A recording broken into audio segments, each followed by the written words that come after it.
Bismillahirrahmanirrahim. Assalamualaikum warahmatullahi wabarakatuh. Alhamdulillahilladzi yu'allifu baina qulubil mu'minin bil mahabbatil khalisah. Asyhadu an la ilaha illallah wahdah la syarika lah wa asyhadu anna Muhammadan abduhu wa rasuluhu la nabiyya ba'dah. Allahumma shalli wa sallim wa barik ala sayyidina Muhammad wa ala alihi wa sahbihi wa jami' tabi'in wa man tabi'ahum bi ihsanin ila yaumiddin. Bapak Ibu jamaah salat zuhur Masjid Raya Mujahidin dan para pendengar radio Mujahidin FM yang dirahmati Allah di mana saja berada. Alhamdulillah, puji syukur yang tak terhingga. Marilah senantiasa dan tak henti-hentinya kita haturkan kehadiran Allah Subhanahu wa taala atas begitu banyak limpahan nikmat yang telah Allah Subhanahu wa taala anugerahkan pada kita semua. Dan kita berharap mudah-mudahan kehadiran kita di masjid ini adalah sebagai salah satu bentuk rasa syukur kita, rasa terima kasih kita atas limpah nikmat yang telah Allah SWT berikan. Sehingga kita berharap mudah-mudahan sedikit rasa syukur yang mampu kita ungkapkan, yang mampu kita praktekkan, Allah SWT masukkan kita ke dalam sekelompok kecil orang-orang yang Allah SWT sebutkan dalam Al-Quran, wa qalilum min ibadiyas syakur. Sedikit sekali hamba-hambaku yang mau berterima kasih. Salat dan salam semoga selalu tercurah pada kekasih kita, junjungan kita Nabi Agung Muhammad sallallahu alaihi wasallam. Beliau sebagai qudwah, sebagai uswah, sebagai panutan, sebagai tauladan kita dalam mengamalkan Islam dalam kehidupan kita sehari-hari. Dan kita berharap mudah-mudahan dengan meneladani Rasulullah SAW sekecil apapun itu, mudah-mudahan itu menjadi trigger, menjadi pemicu semakin tumbuh rasa cinta kita kepada Rasulullah SAW. Karena rasa cinta itu sangat penting. Rasa cinta itulah yang menjadi penyebab kita bisa mendapatkan syafaat dari beliau, diizinkan minum dari air telaga beliau, bahkan dikumpulkan bersama beliau di Jannatul Firdausil A'la. Itu dikarenakan rasa cinta. Jemaah yang dirahmati Allah, beberapa hari yang lalu viral ada seorang siswa, anak seorang aparat memukul gurunya.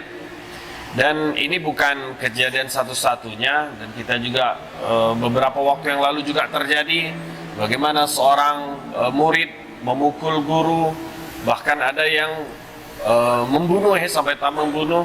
Ada juga yang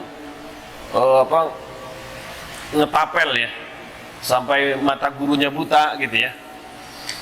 Nah, jamaah yang dirahmati Allah, ini tentu kondisi yang mengkhawatirkan bagi kita semua. Dan tentu masalah ini jamaah yang dirahmati Allah tidak bisa kita lepaskan dari keberkahan ilmu itu sendiri. Kalau ilmu itu berkah, tidak mungkin akan terjadi hal seperti itu.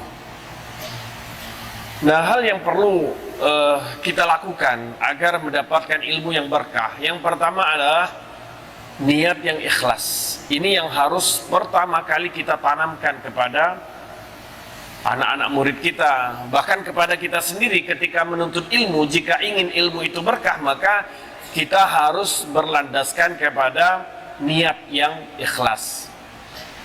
Nah, selama ini jamaah yang dirahmati Allah, kita sering menyekolahkan anak kita atau mengkursuskan atau apapun itu, kadang-kadang kita tidak bekali mereka dengan niat yang benar. Kita hanya sekedar masukkan ke mereka sekolah ya supaya mereka dididik, lalu kemudian nanti selepas sekolah dia dapat ijazah, lalu nanti bisa bekerja dan seterusnya dan seterusnya. Jadi targetnya adalah agar sang anak bisa bekerja. Nah, tentu ini adalah niat yang keliru. Kalau hanya niat seperti itu, maka ya itulah yang akan dia dapatkan. Sebagaimana sabda Rasulullah SAW, innamal a'malu binniyat wa innama likulli imri'in ma nawa. Faman kana hijratuhu lid-dunya yusibuha aw imra'atin yankihuha fa hijratuhu ma hajara ilaih. Sesungguhnya setiap amal itu tergantung kepada niatnya. Barang siapa yang hijrah karena Allah dan Rasulnya, maka dia akan dapatkan itu. Faman kana hijratuhu, akan tetapi barang siapa yang hijrah lid dunya, untuk dunia, yusibuha au imra'atin, atau untuk perempuan yang akan dia nikahi, maka dia akan mendapati apa yang dia niatkan tersebut. Jadi ketika kita menyekolahkan anak kita dengan niat hanya sekedar anak kita nanti selepas sekolahnya dia bisa dapat pekerjaan misalnya, maka ya itulah yang akan kita dapatkan, tidak lebih dari itu. Maka dari awal kita harus sudah mengarahkan dia bahwasanya dia sekolah adalah dalam rangka mentaati perintah Allah. Sebagaimana sabda Rasulullah, talabul ilmi fardhatun minal mu'minin wal mu'minat. Menuntut ilmu itu adalah wajib, fardu ain bagi setiap orang-orang yang beriman, laki ataupun perempuan. Jadi niat yang pertama talabul ilmi adalah menuntut ilmu karena perintah Allah Subhanahu wa taala. Di hadis yang lain Rasulullah SAW katakan, man taraka fi talab al-ilmi fahuwa sabilillah wa man kharaja fi talab al-ilmi fi sabilillah hatta yarji'. Barang siapa yang keluar untuk menuntut ilmu maka dia fi sabilillah, dia berada di jalan Allah hatta yarji', sehingga dia kembali. Maka hal ini pun perlu kita tanamkan kepada anak-anak kita. Ketika kita lepas dia untuk sekolah misalnya, kita katakan kamu sedang berjihad di jalan Allah. Ini harus kita bekali kepada anak-anak kita. Jadi jangan sekedar hanya ayo sekolah yang bagus, nanti nilainya bagus, kamu akan dapat pekerjaan yang bagus dan seterusnya dan seterusnya, yang hanya sekedar keduniawian saja.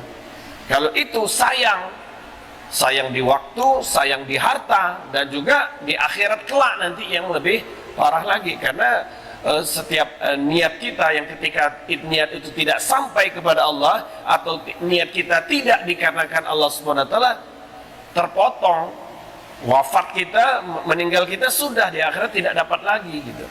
Maka di sini kita harus menanamkan niat yang benar kepada anak-anak kita, ya kepada diri kita, bahwasanya ketika kita menuntut ilmu itu landasannya adalah karena mentaati perintah Allah, karena ingin mencari ilmu dari Allah SWT, karena ini adalah perintah Allah SWT, mencari ridha Allah. Kita melaksanakan perintah Allah tentu saja dalam rangka mengharapkan ridha dari Allah SWT. Nah, jemaah yang dirahmati Allah, lalu hal yang berikutnya yang kemudian membuat ilmu itu tidak berkah, yaitu ketika ilmu hanya dijadikan sebagai wawasan saja, sebagai ilmu pengetahuan, tapi tidak ada niat untuk dilaksanakan. Nah, ini menjadikan ilmu kita tidak berkah juga. Misalnya begini, kita mendapatkan sebuah ayat, innallaha ma'as sabirin, misalnya sesungguhnya Allah bersama orang-orang yang sabar.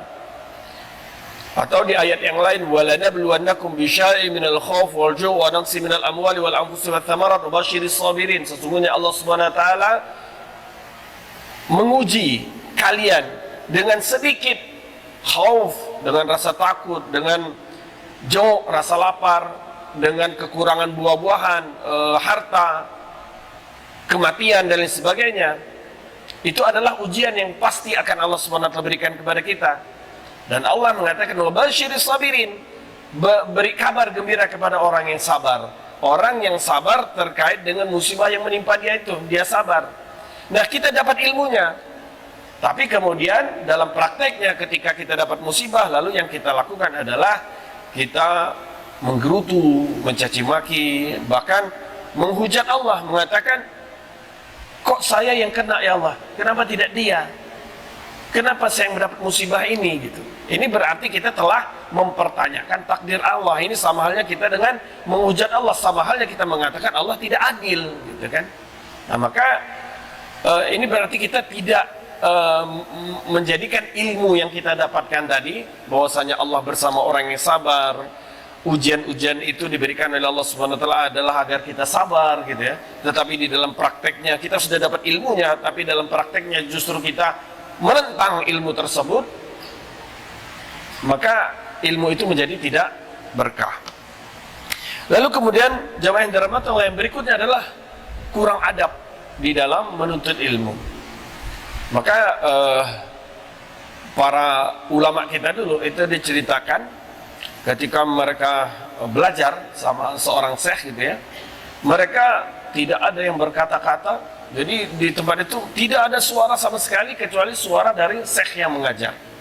Mereka duduk dengan rapi menghadap kepada syekh tersebut gitu ya, sampai selesai. Kemudian bertanya ya ketika diizinkan untuk bertanya.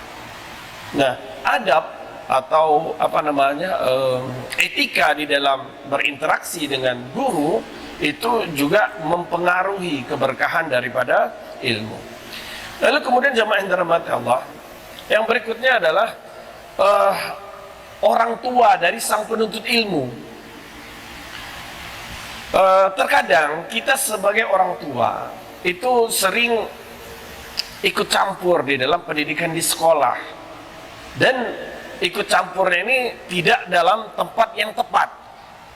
Misalnya begini, ketika ada seorang guru menetapkan atau menerapkan sebuah praktek atau entah kedisiplinan atau apa gitu ya, lalu kemudian kita tidak setuju, dan ketidaksetujuan kita itu kita ungkapkan di depan anak kita, lalu kemudian kita jatuhkan citra sang guru tersebut, ya memang guru itu tidak bagus gitu ya, di depan sang anak kita, maka ini akan berdampak ilmu yang disampaikan guru tadi itu tidak akan bisa sampai kepada anak kita.